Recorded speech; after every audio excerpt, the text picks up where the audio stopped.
We are in the middle of one of the most aggressive flu seasons in recent years. So this morning, News 13's Victoria Dunkel is uncovering a way to boost your defenses, and Vic, it actually involves striking a pose. And it is exactly what happens. You strike a pose in a practice of yoga.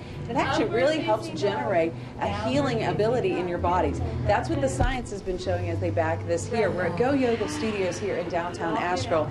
And we've got Cassie over here, Cassie McClellan. She's one of the co-founders. And JP, they're actually helping this class members actually complete their poses in a good way. And JP, we were talking earlier about why yoga is a smart approach to fighting off the flu season. Yes, it helps build the immune system to fight off any viruses or bacteria that may come into your body, as they naturally always do. So yoga just normalizes the natural healing aspect the body has. Now, Cassie, as we're talking about this, what are some of the poses that really help activate that healing process in our bodies? Anything that's going to heat you up, Victoria. So anything where you're holding a pose like downward facing dog, she's really working on her shoulders. She's really drawing in her belly, so she's opening and increasing blood in the vital organs. Now, is this something that I can do almost just in the cold and flu season, or is this something that I should be looking at as a life practice? No, it's a life practice. It's something that you would want to try to do as much as you can, at least 6 days a week. And, 10 minutes a day, 20 minutes a day, a little bit of something is better than nothing. And that's a great way to get yourself a little added benefit and a little added protection against what is turning out to be a very aggressive flu season this year. Coming up, we're going to take a look at the idea of also helping to take on another major element of our lives, reducing stress. We're live in Asheville, Victoria Dunkel, News 13. Flu season, tax time, the fact it's Monday, there are plenty of sources of stress. This morning, News 13's Victoria Dunkel is live with a way to help you manage that stress and build your body's defenses. So, Victoria, last time you showed us how yoga generates germ-fighting abilities. Right, we were talking about how it's a great situation to get yourself into a practice to do yoga because it really does get your body fighting off germs. Well, one of the extra benefits of a yoga practice is also helping fighting off the impact of stress, which really does take a toll on our bodies. Cassie McClellan is over there helping with the pose and making sure that the people in the class this morning are really feeling the benefits of it. Cassie, why is yoga such a great stress buster? Yoga is such a great stress reliever. Come up, you guys. Turn your right foot forward to face your left foot and just fold forward. So anytime your heart is higher than your head, you're rejuvenating your brain. So you're just getting great stress release within just something like this, something simple. A simple pose like this. Just a forward fold, rejuvenation. And how much time do we have to devote to yoga to really see the benefits? It could be as little as 60 seconds for something like this if you're looking for something specific, but you really want to try for at least 45 minutes. Very interesting. And as I walk over here to JP, the room's pretty warm here. Is there a reason why we've cranked up the heat? The heat actually helps with vasodilation and limbering the body and preventing injury. And also there's better oxygen exchange in the hemoglobin with the heat. So there's a lot of science behind warming the room. And the thing that people don't realize is oxygen is a great stress buster, isn't it? Absolutely. Makes us feel better. Yes. So we're going to take a deep breath, and then coming up in our next half hour, they're going to start showing us even more poses to help us really find a way to fight off germs, to find a way to find off stress, and also some tips for foods that help you make the most of your yoga practice. Live in Asheville, Victoria Dunkel, News 13. We are helping to fight the flu and the cold in this morning's Health Alert, and we take a look at the immunity-building science behind yoga. Let's go back out live to News 13's Victoria Dunkel. And Victoria, there are some foods to help add power to the poses, right? Absolutely. In fact, you want to make sure you're paying attention to the food you're eating so that you do work with your yoga practice as opposed to against it. We were joking a little bit earlier, having a Big Mac and then trying to pull off some of these poses is not sound at all.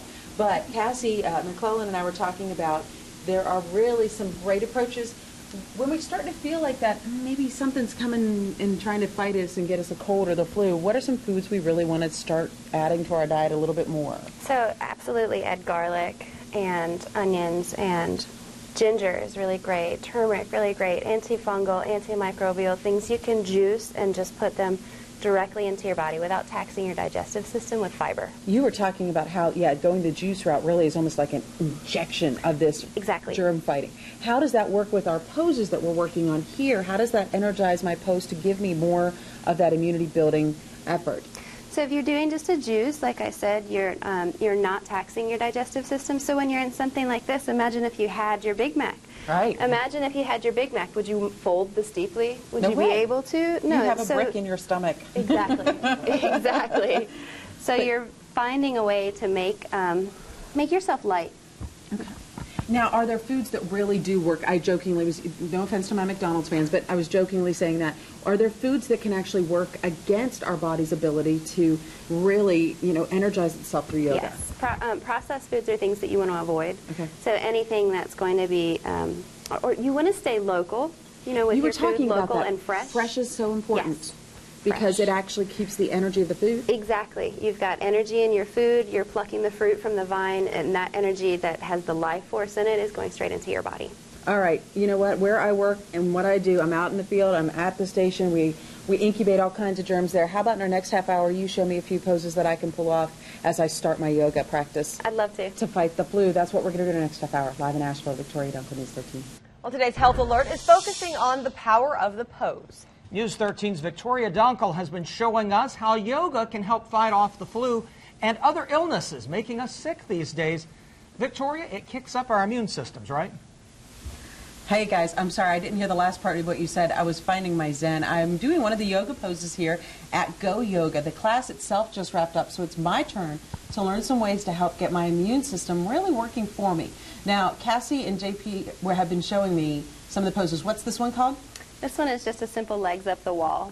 But it really, I'm amazed at how much energy I'm feeling and how good my toes are feeling up like this. What is Yes. this doing for my body? So for your body, as you wiggle your toes, you're actually draining lymphatic fluid Nice. from the stuck joints. So you're reducing your chances of arthritis. And this is important because we're on our feet all the time. All the time. I mean, how much time do you spend on your feet versus upside down? So you're preventing varicose veins. You're allowing your blood to drain. So your blood pumps, the heart pumps it into chambers, and it allows the valves to just relax. So your blood is on a fast track back to your heart. Fantastic. So let's move into the next pose.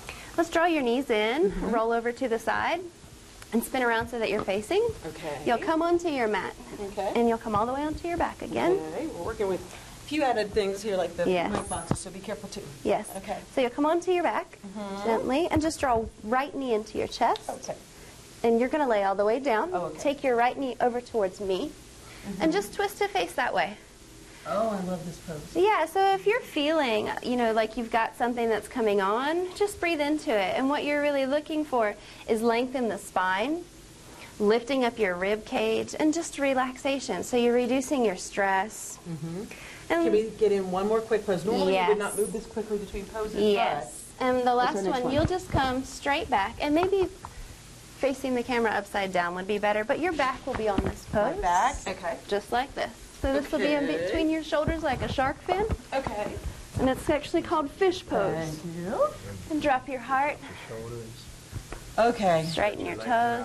Everybody needs to start their Monday like this and their Tuesday like this. If you want to learn more about this and great ways to get your body working for you, go to WLOS.com, click on news links.